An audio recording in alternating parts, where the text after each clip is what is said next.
News today out of Southern California, where the Angels owner, Artie Moreno, announced he's exploring selling the team. How could this, Jeff, affect the future of Shohei Ohtani in LA? Very acutely, Max, and we have to go back to the trade deadline this year, a few weeks ago, when the Angels were actually listening to offers for Shohei Ohtani. Now, they were listening more as an exercise to understand what the market might be or to do some exploratory work on which teams might be interested. In the end, what everybody in baseball knew is that Artie Moreno is going to say no to any potential Shohei Ohtani deal. Well, if he's selling the team, we could have a number of different scenarios manifesting themselves. Scenario number one, it's like with Juan Soto, where the Washington Nationals are selling and the incoming owner wants to clear the deck, so Juan Soto getting shipped out of town. Ohtani's a little bit different because he's going to be a free agent, so they could hold on to him in hopes of signing him this offseason and then bringing him back. If not that, though, which is going to cost like $500 million, then he could be traded.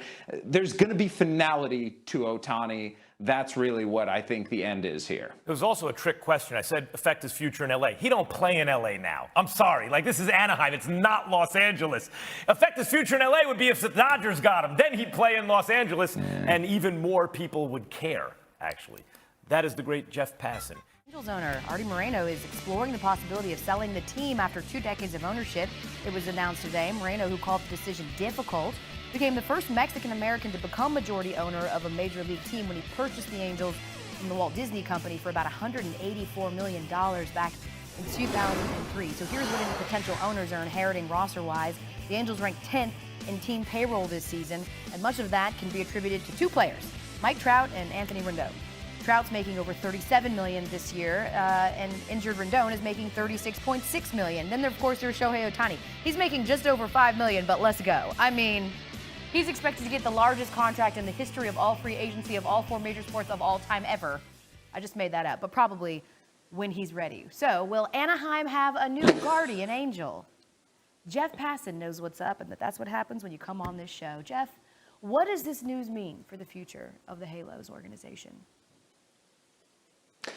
You talk with a lot of people around the sport, Elle, and they say that really the biggest hindrance in the Los Angeles Angels' ascent over the last few years has been Artie Moreno. He is an extraordinarily hands-on owner, and they've had a number of general managers run through there, some of whom really don't feel like they've had the ability to build and shape the team as they've hoped, and that's been a big problem when you have a generational player like Mike Trout, when you have a generational player like Shohei Ohtani, and you have them both at the same time and can't win divisions, let alone rings. It's a problem. The big issue here is, what do they do with Ohtani? Is it going to be similar to the Washington Nationals, who are for sale right now and who moved Juan Soto because of that sale? Or are the new owners going to try and sign Shohei Ohtani to, like you said, what could be the biggest contract in North American professional sports history? It will be fascinating to see the way that this falls out, and it's just beginning right now, Elle. Right, potentially a golden goose right there for you as you start your new ownership run, or potentially you lost one of the most prolific players that we've seen over the last quarter century. We'll see. Anaheim, by the way, hasn't reached the postseason since 2014. Jeff Passan with the latest around MLB. Thanks, Jeff.